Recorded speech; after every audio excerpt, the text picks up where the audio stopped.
할렐루야. 우리 행복한 교회 모든 성도님들 한 주간도 또 은혜롭게 건강하게 잘 보내고 계시죠? 하나님의 은혜와 또 평강이 우리 모든 성도님들의 마음과 또 심령 위에 또 가정 위에 늘 함께 하시기를 간절히 소망합니다. 오늘 함께 나누실 말씀은 제18과 충실한 하나님의 도구 여호수아라는 제목으로 말씀을 함께 나누게 됩니다.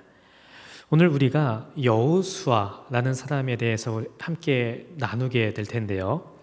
이 여호수아라는 사람의 이름의 뜻은 여호와는 구원이시다 라고 하는 뜻을 가지고 있습니다. 이 여호수아의 아버지 이름은 눈이라는 사람이었고요. 이 여호수아의 집은 에브라임 지파에 속해져 있었던 것을 보게 됩니다. 우리가 일단 이렇게 먼저 여호수아가 어떤 인물인지에 대해서 간단하게 좀 살펴보고 오늘 말씀을 함께 좀 나누기를 원합니다. 탐구 1번을 보게 되면 충실한 수종자라고 되어 있습니다.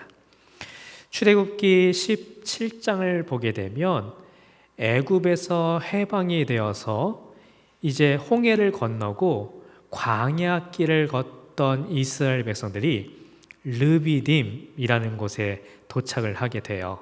그리고 그곳에서 아말렉이라는 족속과 전쟁을 벌이게 됩니다. 자, 이때 여호수아라는 사람의 이름이 처음 등장하는 것을 보게 돼요. 자, 이 여호수아가 출애굽기 17장에 이제 처음으로 등장을 하게 되는데 이때 여호수아의 역할이 무엇이었는가? 우리 출애굽기 17장 8절 9절 말씀을 함께 읽도록 하겠습니다. 그때에 아말렉이 와서 이스라엘과 르비딤에서 싸우니라. 모세가 여호수아에게 이르되 우리를 위하여 사람들을 택하여 나가서 아말렉과 싸우라. 내일 내가 하나님의 지팡이를 손에 잡고 산 꼭대기에 서리라. 자, 지금 이스라엘과 아말렉이 전쟁을 벌이게 되었어요.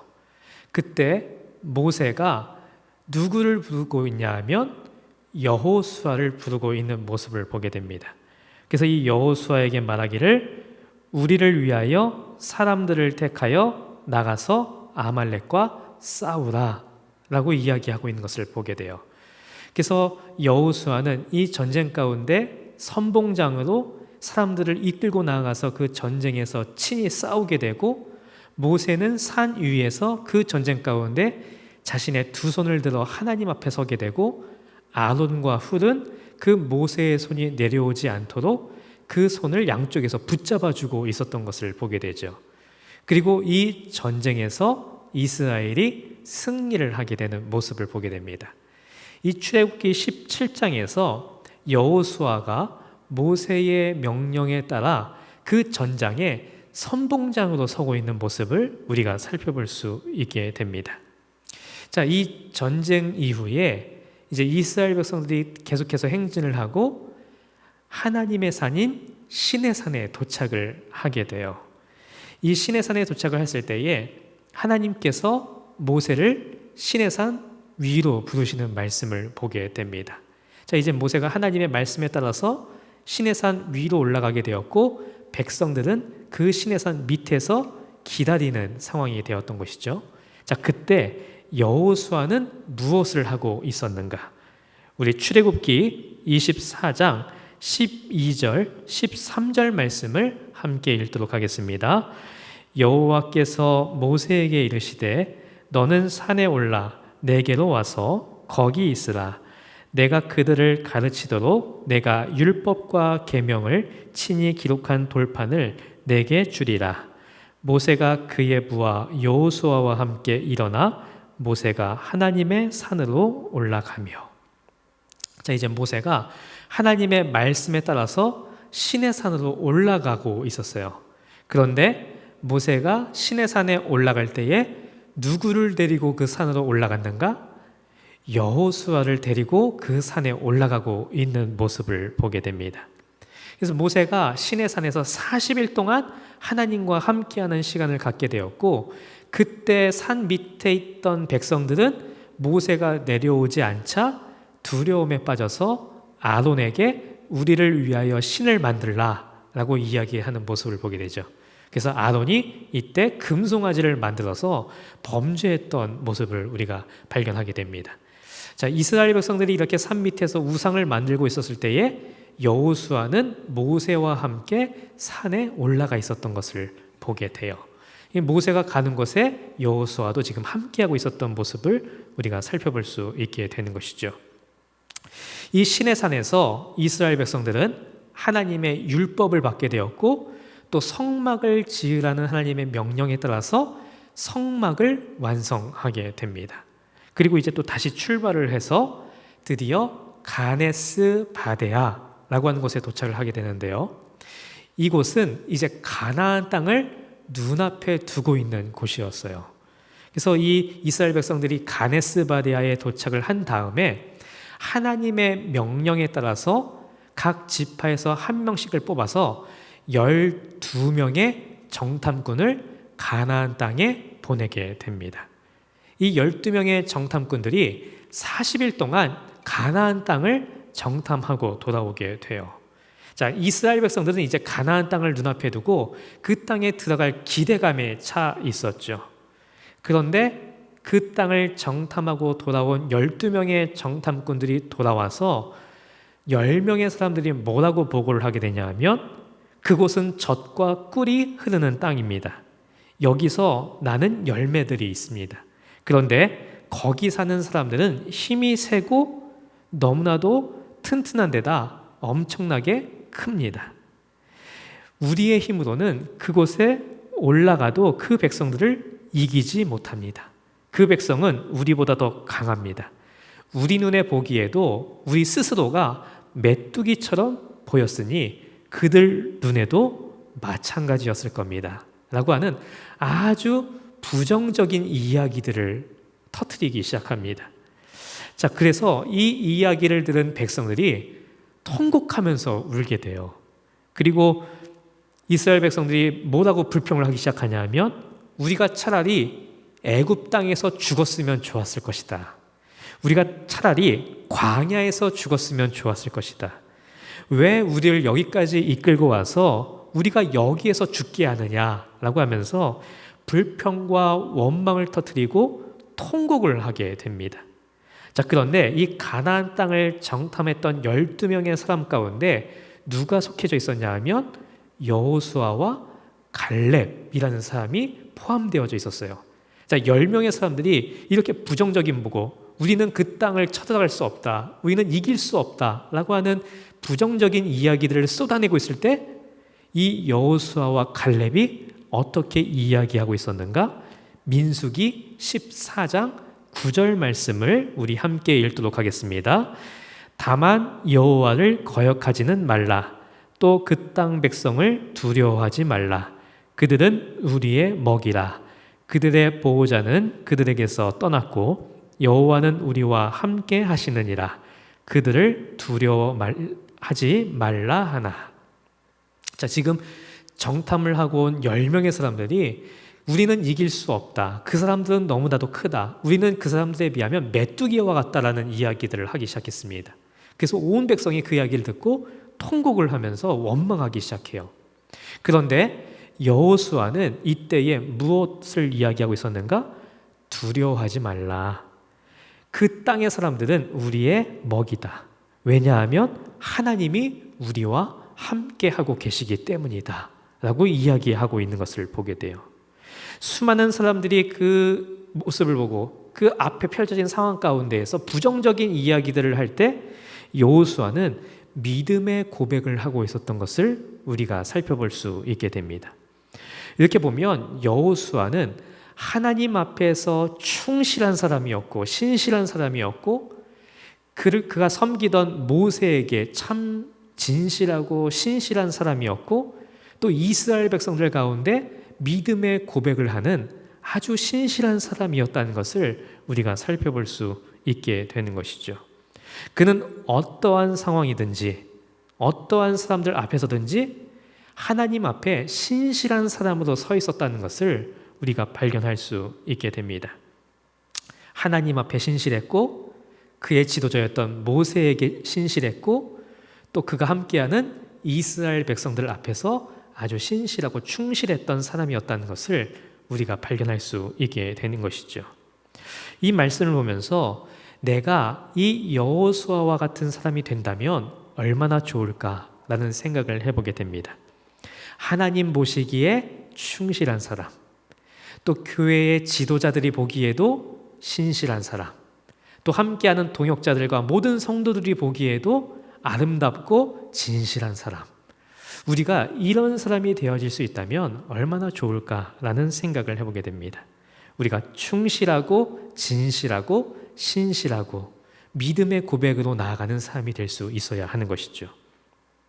우리가 모든 사람들에게 인정을 받을 필요가 있고 또 그것이 굉장히 중요한데, 우리가 생각해 보면 우리가 어떤 것에 인정을 받는다라고 했을 때 가장 먼저 하나님께 인정받는 사람이 되어야 된다는 것을 우리가 생각해 보게 됩니다. 우리는 때로 하나님께 인정받는 것이 중요하다는 것을 알면서도 사람에게 인정받는 것에 목말라 하고 또 사람 앞에서 굉장히 인정받고 싶어하는 마음들이 때로는 일어나는 것을 보게 되죠. 그래서 때로는 하나님께 인정받는 것보다 눈에 보이는 사람에게 인정받고 싶어하는 마음들이 우리 안에 일어날 때가 있는 것을 보게 됩니다. 근데 우리가 보면 하나님께 인정받는 것보다 사람에게 인정받고 싶어하고 눈에 보이는 사람들 앞에서 더욱더 내가 드러나길 원하는 마음을 갖게 되면 하나님의 음성이 아닌 사람의 음성에 자꾸만 내가 영향을 받게 되고 자꾸 사람들이 해주는 말에 내가 좌지우지 되는 것을 우리가 경험하게 되죠. 우리가 교회에서 사역하고 헌신하고 일하고 또 하나님 앞에 내 예물이라든지 나의 모든 것들을 하나님 앞에 드릴 때에 우리에게 찾아오는 유혹 중에 하나가 뭐냐면 이것이 사람들 눈에 보여졌으면 좋겠다라고 하는 유혹들이 찾아올 때가 있다는 것입니다. 자꾸만 내가 이것을 함으로 사람들 앞에서 그것이 드러나고 때로는 인정받고 어떤 이런 유혹들이 우리에게 찾아오는 것이죠. 그런데 이 유혹을 뿌리치지 못하면 우리가 하나님 앞에 신실한 사람이 되기 어렵다는 것을 우리가 좀 발견할 필요가 있습니다.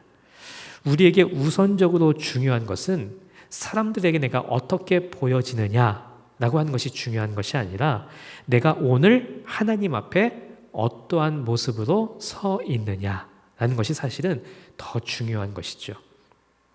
내가 하나님 앞에 서 있다라고 한다면 내가 하나님을 위해서 살아가고 내가 하나님을 위해서 사역하고 하나님의 일을 감당하고 하나님의 영광을 위해서 내 것을 드리고 있다면 사실 사람들이 나를 어떻게 바라보고 어떻게 인정해 주느냐라고 하는 것은 중요한 것이 아니죠. 내가 이것을 하나님 앞에서 신실하게 행하고 있다면 하나님께서 그것을 알고 계시기 때문에 그것으로 족한 것이죠. 그래서 우리가 사람에게 인정받으려고 하면 할수록 사실 우리의 중심이 무너지게 됩니다. 그러나 우리가 하나님 앞에서 하나님께 신실한 사람이 되고자 한다면 그 하나님 앞에서 우리가 정결하고 하나님 앞에서 진실하고 하나님께 충실한 사람이 된다면 결국 하나님이 우리를 인정해 주시고 하나님께서 우리를 사람들 앞에서도 높여주신다는 것을 우리가 깨달을 필요가 있습니다. 정말 충실한 사람, 정말 신실한 사람, 정말 한결같은 사람은 하나님 앞에 먼저 서는 훈련을 할 필요가 있다는 것이죠. 오늘 여호수아가 보면 모세에게도 인정받는 사람이었고 이스라엘 백성들 앞에서도 믿음의 고백을 하는 사람이었던 것을 보게 됩니다. 이렇게 보면 참 여호수아가 누가 보기에도 참 인정받는 사람이 아니었을까라는 생각을 해보게 되는데 이렇게 여호수아가 인정받을 수 있었던 이유가 무엇이었는가? 그가 사람을 바라보면서 사람들의 비위를 맞추고 사람들 앞에서 자신이 어떠한 역할을 감당하고 있는지를 드러냈기 때문에 그가 인정받는 사람, 충실한 사람이 되어진 것이 아니라 그는 어떠한 상황 속에서도 하나님 앞에서 신실한 사람으로 섰기 때문에 그가 결국 사람들에게도 모세에게도 인정받는 사람이 되어질 수 있었다는 것을 우리가 발견하게 되는 것이죠. 우리가 이런 사람이 될 필요가 있는 것 같습니다. 자, 이제 이 가데스 바네아에서 이스라엘 백성들이 그 부정적인 보고로 인해서 불평하고 원망을 해요. 여호수아가 믿음의 고백을 하고 우리가 그 땅을 차지할 수 있다, 하나님이 우리와 함께 하신다 라고 했지만 백성들이 그 말을 듣지 않게 됩니다. 그래서 결국 이스라엘 백성들은 가나안 땅에 들어가지 못한 채 40년의 세월을 광야에서 방황을 하게 되죠. 이 광야에서 애굽에서 나온 1세대들이 다 죽게 되고 이제는 그 광야에서 태어난 2세대들이 살아가게 되는 모습을 보게 됩니다. 그리고 이제 40년의 세월이 지나서 다시 가나안 땅을 눈앞에 두게 되었어요. 자, 이 40년의 세월이 지나고 이제 가나안 땅을 다시 눈앞에 두게 되었을 때에 모세는 그 땅에 들어갈 수가 없었습니다. 하나님께서 그것을 허락하지 않으셨어요. 자, 그래서 이제 모세의 뒤를 이어서 가나안 땅으로 들어갈 새로운 지도자를 세워야 했습니다. 그런데 이때 하나님께서 어떤 사람을 모세의 후계자로 세우시는가? 민수기 27장 22절, 23절 말씀을 우리 함께 읽도록 하겠습니다. 모세가 여호와께서 자기에게 명령하신 대로 하여 여호수아를 데려다가 제사장 엘르아살과 온 회중 앞에 세우고 그에게 안수하여 위탁하되 여호와께서 모세에게 명령하신 대로 하였더라. 아멘. 자, 이제 모세는 가나안 땅을 눈앞에 두고 그 땅에 들어갈 수가 없었습니다. 그래서 새로운 지도자, 이스라엘을 이끌 새로운 지도자를 이제 세워야 했는데 하나님께서 택하신 사람이 누구였는가? 여호수아였다는 사실을 우리가 보게 되는 것이죠. 우리가 어느 시대나 보면 어떤 자리, 어떤 위치를 두고 수많은 사람들이 서로 경쟁하는 모습을 보게 됩니다. 그 자리에 올라가기 위해서 수많은 사람들이 실력을 쌓고 수많은 사람들이 경쟁을 하고 그 자리를 차지하기 위해서 굉장히 치열한 노력들을 하면서 살아가죠. 그런데 오늘 말씀을 보게 되면 하나님께서 사람을 세우실 때에 그 사람을 세우시는 자리, 그 자리에 어떤 사람을 세우시는가? 어떤 실력이 있고 어떤 능력이 있고 탁월한 사람을 세우신 것이 아니라 언제나 하나님 앞에서 신실했던 사람을 세우고 계시는 모습을 보게 돼요. 이것이 하나님의 방법이라는 것을 보게 되는 것이죠. 하나님께서는 사람을 세우실 때 하나님 앞에 진실한 사람, 하나님 앞에 신실한 사람, 하나님 앞에 온전히 서 있는 사람을 선택하고 계시는 모습을 보게 됩니다. 그러니까 우리가 인생을 살아가면서 우리의 실력도 중요하고 우리의 능력도 중요하고 여러 가지 삶의 모든 것들이 중요하겠지만 우리에게 정말 중요한 것은 내가 하나님 앞에 지금 신실한 사람인가? 내가 하나님 앞에 지금 충실한 사람인가? 내가 정말 하나님 앞에 온전한 사람으로 서 있는가라는 것이 중요하다는 것이죠. 그리고 하나님은 그런 사람을 선택하시고 들어 사용하시는 모습을 보게 됩니다. 바라기는 우리가 하나님 앞에 충실한 사람, 진실한 사람이 될 수 있기를 소망하고 하나님께 들려 쓰임받는 사람이 될 수 있기를, 이 여호수아와 같은 사람이 될 수 있기를, 그래서 더 나아가서는 하나님께 인정받음으로 하나님께서 그 사람을 높여주셔서 그 사람이 모든 사람에게 인정받게 하셨던 것처럼 우리도 하나님께 인정받는 사람, 더 나아가서는 하나님께서 높여주시는 그런 사람이 될 수 있기를 간절히 소망합니다. 자, 이제 탐구 2번을 보게 되면 뒤를 잇는 새 지도자라고 되어 있습니다. 자, 이제 모세가 죽고 여호수아가 이스라엘을 이끌 새로운 지도자로 세움을 받게 되었습니다. 자, 이제 여호수아는 가나안 땅에 들어가서 그 가나안 족속과 전쟁을 벌이고 그 족속들을 멸하고 그 땅을 차지해서 그 땅이 하나님께서 통치하시는 땅, 하나님의 백성들이 살아갈 땅으로 만들어야 할 사명을 지금 가지고 있었어요. 이 무거운 짐이 지금 여호수아 앞에 놓여져 있었던 것이죠. 더군다나 모세라고 하는 위대한 지도자에 이어서 그 역할을 감당해야 했어요. 전임자가 너무 탁월하면 후임자가 굉장히 부담감을 느낄 수밖에 없죠. 자, 이런 상황 속에서 이 여호수아의 마음이 과연 어땠을까? 자, 우리가 여호수아 1장 6절, 7절 말씀을 보게 되면 이 무거운 사명을 감당해야 하는 여호수아에게 하나님께서 음성을 들려주고 계시는 모습을 보게 됩니다. 우리 여호수아 1장 6절, 7절 말씀을 함께 읽도록 하겠습니다. 강하고 담대하라. 너는 내가 그들의 조상에게 맹세하여 그들에게 주리라 한 땅을 이 백성에게 차지하게 하리라. 오직 강하고 극히 담대하여 나의 종 모세가 내게 명령한 그 율법을 다 지켜 행하고 우로나 좌로나 치우치지 말라. 그리하면 어디로 가든지 형통하리니. 아멘. 자, 이제 이스라엘 백성들을 이끌고 가나안 땅에 들어가서 그 가나안 땅을 점령해야 하는 이 여호수아는 아마 큰 부담과 두려움을 느끼고 있었을 겁니다. 그래서 하나님께서 이 두려워하고 있는 이 여호수아에게 오늘 뭐라고 말씀하시냐면 강하고 담대하라 라고 말씀하고 계시는 모습을 보게 돼요. 너희가 그 땅을 차지할 것이다. 오직 강하고 극히 담대하여 율법을 다 지켜 행하라. 우로나 좌로나 치우치지 말라. 그리하면 어디로 가든지 네가 형통할 것이다. 내가 너와 함께 할 것이다. 하나님께서 여호수아에게 이렇게 말씀해주고 계시는 모습을 보게 됩니다. 이 하나님의 음성이 여호수아에게는 아마 큰 힘이 되었겠죠. 자, 이제 지도자가 된 여호수아가 하나님의 말씀을 붙들고 백성들을 이끌고 이제 나아가게 되었습니다. 그런데 이 가나안 땅으로 가기까지 첫 번째 관문이 무엇이었냐면 요단강을 건너야 하는 것이었어요. 이때 요단강은 추수할 시기여서 물이 강둑까지 차 있는 상황이었습니다. 물이 굉장히 가득 차 있는 상황이었어요. 자, 이런 요단강을 지금 건너야 가나안 땅으로 갈 수 있는 거예요. 자, 이때 이 요단강을 어떻게 건너게 되었는가? 여호수아 3장 17절 말씀을 우리 함께 읽도록 하겠습니다.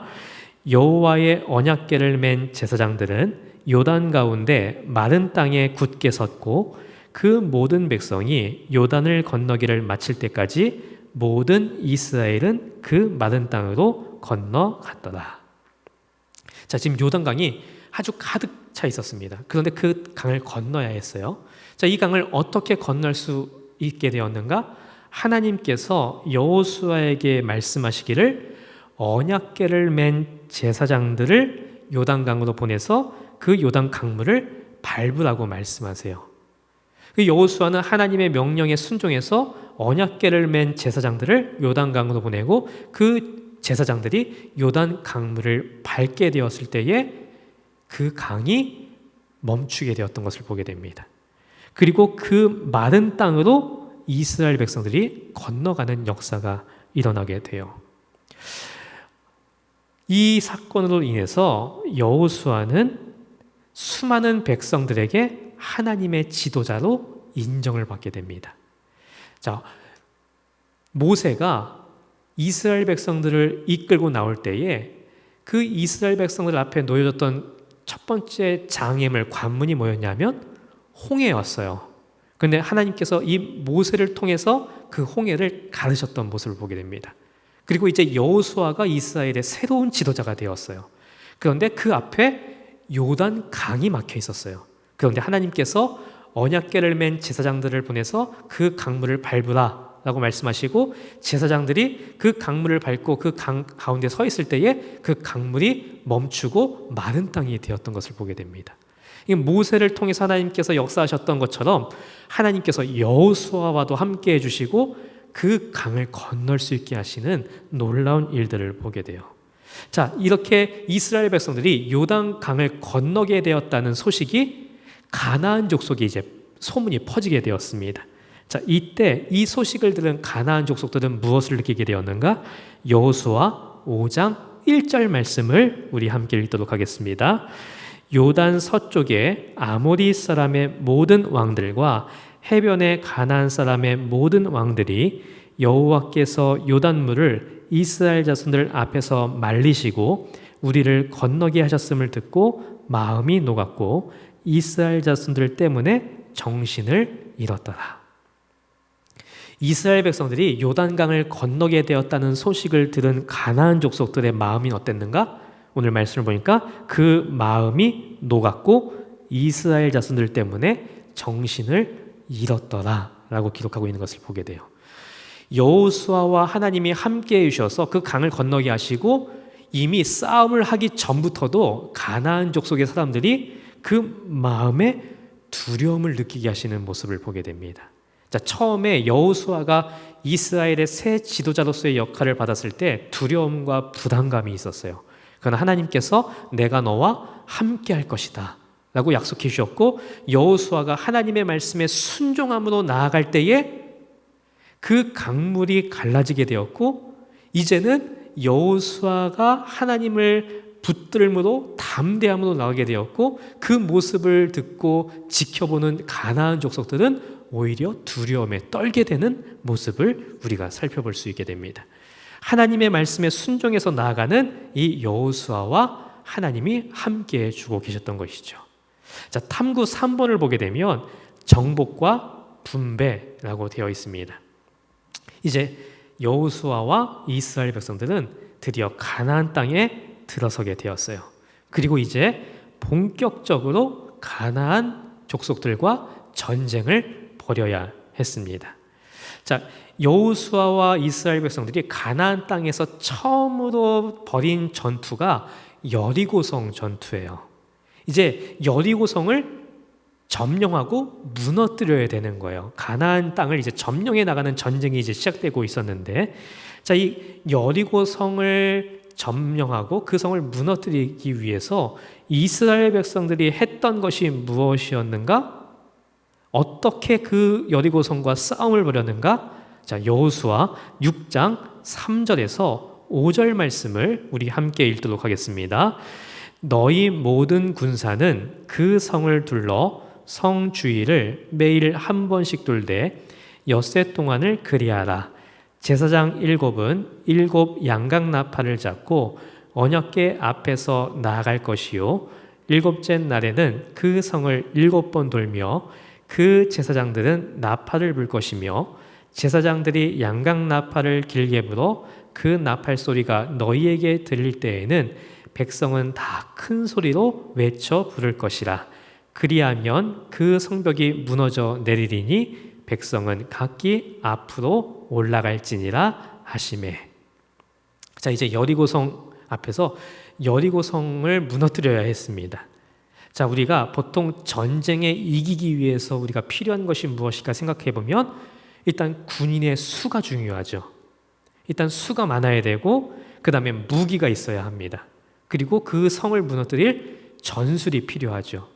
이런 수많은 것들이 준비되어서 싸워야 전쟁에서 승리하는 법인데 오늘 말씀을 보게 되면 이스라엘 백성들에게 전쟁 가운데에서 승리하기 위해서 필요했던 것이 무엇인가 보니까 오직 한 가지였는데요. 그것은 하나님의 말씀에 순종하는 것이었어요. 지금 전쟁을 벌여야 되는데 하나님께서 뭐라고 말씀하시냐면 너희는 6일 동안 매일 하루에 한 번씩 그 성 주위를 돌라고 말씀하세요. 지금 전쟁을 해야 되는데 그 성을 한 바퀴 돌라고 말씀하시는 거예요. 이스라엘 백성들이 그 말씀에 이제 순종해서 6일 동안 매일 하루에 한 바퀴씩 그 성을 돌게 되죠. 그리고 하나님께서 말씀하시기를 7째 날 되는 날에는 그 성을 7바퀴 돌아라. 그리고 제사장들이 나팔을 불면 백성들은 그 성을 향해서 소리를 쳐라 라고 말씀하세요. 지금 전쟁을 해서 싸워서 그 성을 무너뜨려야 되는데 하나님께서 인간의 생각으로는 도저히 이해할 수 없는 말씀을 하고 계시죠. 그런데 여호수아와 이스라엘 백성들이 그 말씀에 순종을 해서 그 성을 돌고 마지막 날 그 성을 향해서 큰 소리로 외치게 되었을 때에 그 성이 무너져 내렸던 모습을 보게 됩니다. 하나님의 놀라운 역사가 일어나게 되었던 것이죠. 우리가 이 말씀을 통해서 우리의 인생 가운데 수많은 영적 전쟁들이 일어나게 되는데 이 수많은 영적 전쟁에서 승리하는 비결은 하나님의 말씀을 들고 하나님의 말씀에 순종하는 것이라는 것을 우리가 깨닫게 됩니다. 순종이라고 하는 것이 가장 강력한 영적인 무기가 되어진다는 것이죠. 하나님의 말씀을 내가 붙들고 하나님의 말씀을 내 안에 담고 그 하나님의 말씀에 순종하며 나아갈 때에 우리가 영적인 전쟁에서 승리할 수 있게 된다는 것을 우리에게 말씀해 주고 계시는 것을 보게 됩니다. 이렇게 하나님 앞에 순종하며 나아갔을 때에 이 이스라엘 백성들은 큰 영적인 승리를 경험하게 돼요. 자, 이 승리를 비롯해서 이제 시작해서 이제 이 여리고성 이후에 여호수아는 백성들을 이끌고 가나안 전쟁을 오랜 기간 벌이게 됩니다.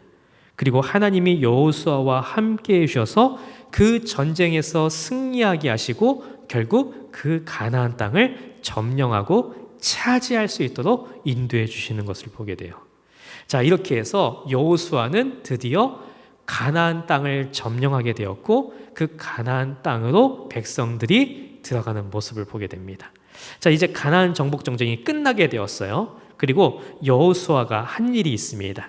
자, 여호수아 13장 7절 말씀을 보게 되면 여호수아가 이 가나안 전쟁을 마치고 한 일이 기록되어져 있는데요. 우리 함께 읽도록 하겠습니다. 너는 이 땅을 9지파와 므낫세 반지파에게 나누어 기업이 되게 하라 하셨더라. 자, 이제 가나안 전쟁이 끝났어요. 점령했어요. 그리고 여호수아가 이제 했던 일이 무엇이냐 하면 그 땅을 지파별로 나누어 주는 일을 했던 것을 보게 돼요. 하나님의 말씀에 따라서 그 각 지파에게 그 지파들이 살 수 있는 땅을 분배해 주고 있는 모습을 보게 됩니다.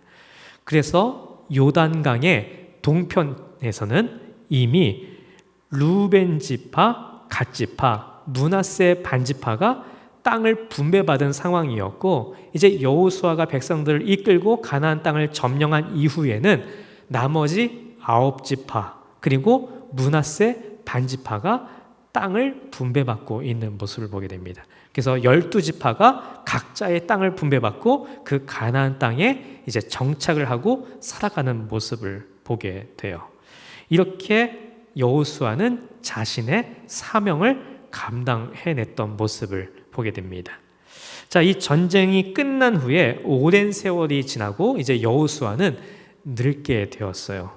그리고 이 여호수아 24장을 보게 되면 여호수아가 백성들에게 마지막으로 하고 있는 설교가 기록되어져 있습니다. 자, 여호수아가 이제 늙어 마지막으로 백성들에게 당부를 하는 설교의 말씀이 기록되어지고 있는데 이 설교의 핵심이 무엇이었는가? 우리 여호수아 24장 14절 15절 말씀을 함께 읽도록 하겠습니다. 그러므로 이제는 여호와를 경외하며 온전함과 진실함으로 그를 섬기라. 너희의 조상들이 강 저쪽과 애굽에서 섬기던 신들을 치워버리고 여호와만 섬기라. 만일 여호와를 섬기는 것이 너희에게 좋지 않게 보이거든 너희 조상들이 강 저쪽에서 섬기던 신들이든지 또는 너희가 거주하는 땅에 있는 아모리 족속의 신들이든지 너희가 섬길 자를 오늘 택하라. 오직 나와 내 집은 여호와를 섬기겠노라 하니. 자, 이제 전쟁을 마친 여호수아가 마지막으로 이스라엘 백성들에게 하고 있는 당부의 말이 무엇인가? 그것은 하나님을 온전함과 진실함으로 섬기라는 말을 하고 있는 모습을 보게 됩니다. 자, 여호수아는 오랜 기간 이제 가나안 점령 전쟁을 벌였어요. 그리고 땅도 분배해 줬어요. 그러면 이제 자신의 사명을 감당했기 때문에 이제는 편히 쉴 만도 한데 이 여호수아가 마지막까지 당부하고 하고 또 이스라엘 백성들에게 주고 있는 메시지는 뭐냐 하면 하나님만 섬기라는 거예요. 이렇게 보면 여호수아의 마음 가운데는 언제나 하나님을 향한 마음이 있었던 것을 보게 됩니다. 그는 늘 한결같은 사람이었어요. 그가 젊은 시절을 보게 되면 젊은 시절에도 그는 하나님을 믿는 믿음을 가지고 나아가서 싸우고 모세와 함께하고 이스라엘 백성들에게 하나님이 우리와 함께 하시니 우리는 그 땅을 차지할 수 있다라고 고백했던 사람이었습니다. 그가 지도자가 되었을 때에도 그는 하나님을 신뢰하는 믿음을 가지고 그 땅으로 가서 가나안 족속을 이기고 그 땅을 정복했던 모습을 보게 돼요. 그리고 그 사명을 다한 이후에 그가 늙어 이제 모든 것을 다 마친 이후에도 그는 백성들에게 여전히 오직 하나님만을 섬기라 라고 고백하고 있었던 것을 보게 됩니다. 그러니까 여호수아는 그의 젊을 때나 그가 지도자로서의 역할을 감당할 때나 그가 늙어 이제 하나님께로 돌아가기 얼마 남지 않은 때에나 언제나 한결같은 사람이었어요. 하나님 중심의 사람, 하나님만 바라보는 사람, 하나님만 사랑하는 사람, 하나님을 위해서 헌신하는 사람, 오직 하나님만 생각하는 사람. 여호수아의 삶은 언제나 하나님 안에서 한결같은 사람이었다는 것을 우리가 발견할 수 있게 됩니다. 우리가 보면 우리가 한결같은 사람이 된다는 것이 정말 쉽지 않다는 것을 발견하게 됩니다. 더군다나 이 혼탁한 세상 속에서 우리가 정말 한결같은 사람이 된다는 건 정말 쉽지 않은 일이죠. 우리가 성경을 보게 되면 이스라엘의 첫 번째 왕이었던 사울이 그 왕으로 기름 부음 받을 때는 겸손한 사람이었어요. 택함을 받은 사람이었습니다. 그러나 그가 왕이 되었을 때에 그 마음이 변해버리고 말았죠. 우리가 솔로몬 왕을 보게 되면 솔로몬 왕이 이스라엘의 왕이 된 다음에 하나님으로부터 지혜를 받고 그 나라가 아주 강성해졌던 것을 보게 돼요. 그런데 그랬던 솔로몬 왕이 이방 여인들에게 마음을 빼앗기게 되었고 하나님을 떠나가는 일들이 나타나게 되었죠. 그러니까 어느 시대다 보면 사람이 처음 시작할 때는 하나님을 섬기고 하나님을 사랑하지만 시간이 지나면서 그 마음이 변해버리고 타락해갔던 사람들이 굉장히 많았던 것을 보게 됩니다. 그러니까 하나님을 향한 마음, 하나님을 향한 사랑, 믿음을 한결같이 지켜낸다는 것이 결코 쉽지 않다는 것을 보게 돼요. 그런데 이 여호수아는 그의 젊은 시절부터 시작해서 그가 자신의 사명을 완수하고 하나님께로 돌아가기 얼마 남지 않은 시기까지에도 오직 하나님을 향한 그 마음, 믿음을 가지고 한결같은 모습을 잃어버리지 않았던 것을 보게 됩니다. 정말 이 모습이 우리에게 너무나도 큰 본이 되고 있다는 것을 우리가 발견할 수 있게 돼요. 어떤 사람들은 시간이 지나면서 하나님을 향한 사랑이 점점 식어가는 모습을 보이는 사람들도 있는 것을 보게 됩니다. 그러나 어떤 사람들은 시간이 가면 갈수록 하나님 앞에서 더욱더 그 사랑이 불타오르고 시간이 지나면 지날수록 하나님을 더 알아가는 지식이 더 충만해지고 시간이 지나면 지날수록 하나님을 향한 갈망과 하나님을 향한 헌신이 더 커지는 사람들도 있는 것을 보게 돼요. 바라기는 우리가 오늘 이 말씀에 나오는 여호수아와 같이 하나님 앞에 한결같은 사람, 믿음을 지켜내고 그 사랑을 지켜내고 하나님을 향한 그 믿음과 그 정결함과 그 순수함을 우리가 잃어버리지 않고 하나님 앞에서 한결같은 삶이 되어질 수 있기를 간절히 소망합니다. 우리가 이렇게 하나님 앞에 한결같은 사람이 되어서 정말 하나님께 인정받는 사람, 우리가 정말 이 세상, 이 혼탁한 세상 가운데에서 쉽게 우리가 부패하고 변질되는 사람이 아니라 정말 우리의 신실한 믿음과 마음을 하나님 앞에서 지켜낼 수 있는, 그래서 하나님 나라에 이르기까지 우리의 마음이 변치 않고 더욱더 하나님을 사랑할 수 있는 귀한 이 여호수아와 같은 믿음의 사람들이 될 수 있기를 간절히 소망합니다. 자, 이렇게 여호수아는 하나님 앞에서 한결같은 사람이었어요. 자, 이런 여호수아의 영향력은 어느 정도였는가? 자, 여호수아 24장 31절 말씀을 함께 읽도록 하겠습니다. 이스라엘이 여호수아가 사는 날 동안과 여호수아 뒤에 생존한 장로들 곧 여호와께서 이스라엘을 위하여 행하신 모든 일을 아는 자들이 사는 날 동안 여호와를 섬겼더라. 아멘. 자, 여호수아의 영향력이 어땠는가? 여호수아가 살아있는 동안, 그리고 여호수아와 함께 했던 장로들이 살아있는 동안에 백성들이 하나님을 섬겼다라고 기록하고 있는 것을 보게 됩니다. 이것이 여호수아의 영향력이었어요. 우리는 때로 내가 어떤 자리에 올라가고 어떤 것을 결정할 수 있는 위치에 올라가고 내가 누군가로부터 인정을 받는 것, 그것이 영향력이라고 생각을 할 때가 있습니다. 그러나 진짜 영향력, 영적인 영향력은 나로 인해서 사람들이 하나님을 알게 되고 하나님을 섬기게 되고 하나님을 생각하게 되는 것이 진짜 영향력이에요. 내가 그런 사람이 되어야 된다는 것이죠. 오늘 여호수아가 살아있는 동안에는 백성들이 하나님을 온전히 섬겼다고 되어 있습니다. 그러니까 여호수아가 그만큼 하나님을 드러내는 영향력을 가지고 있었던 거예요. 여호수아를 보면 사람들이 하나님을 생각할 수 있었고, 여호수아를 보면 하나님의 일을 어떻게 감당하는지를 볼 수 있었고, 여호수아를 보면 하나님만 섬겨야 한다는 그 마음들이 백성들 안에 일어나게 되었다는 것이죠. 이게 진짜 영향력이라는 것이죠. 우리가 이런 영향력을 가진 사람이 될 필요가 있습니다. 자, 우리가 오늘 여호수아에 대해서 함께 좀 말씀을 나누었는데요. 이 여호수아는 하나님 앞에 늘 충실한 사람이었습니다. 하나님 앞에 충실했기에 모세에게도 충실한 사람이었고 백성들 앞에서도 신실하고 충실한 사람이었어요. 자, 하나님이 함께 하심을 믿고 하나님의 사명을 온전히 감당해낸 사람이었습니다. 그는 처음부터 끝까지 한결같은 사람이었어요. 그리고 이스라엘 백성들에게 하나님을 드러내는 영향력을 가지고 있었던 사람이었습니다. 오늘 여호수아의 말씀을 통해서 우리가 참 많은 영적인 메시지들을 깨닫게 됩니다.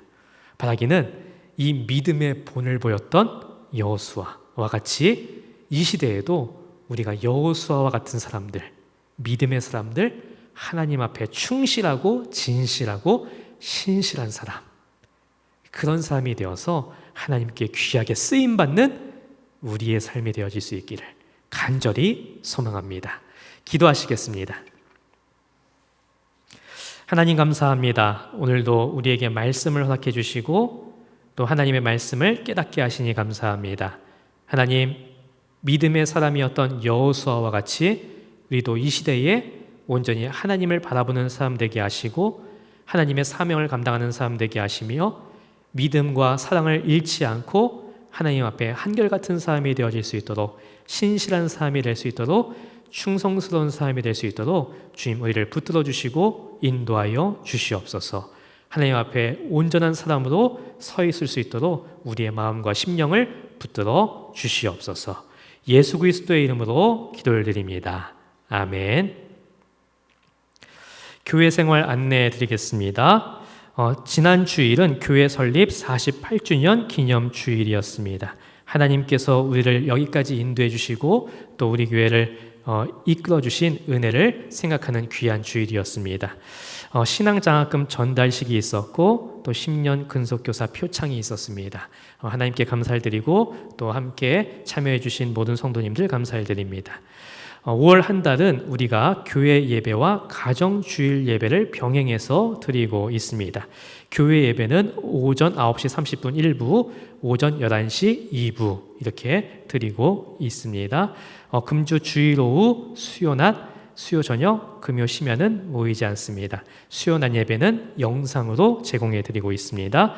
제7차 서울역 체험터가 6월 1일 월요일 있게 됩니다. 식사 접대 도시락으로 함께 하게 됩니다. 저희 교회에서 또 사랑 헌금으로 함께 하게 됩니다. 헌신해 주시고 기도해 주신 분들 감사를 드리고 또 위에서 기도를 부탁드립니다. 이번 한 주간도 하나님의 은혜와 사랑 가운데 충만하시고 또 여호수아와 같이 하나님 앞에서 신실한 삶을 살아가는 우리 모든 행복한 교회 성도님들이 되시기를 간절히 소망합니다.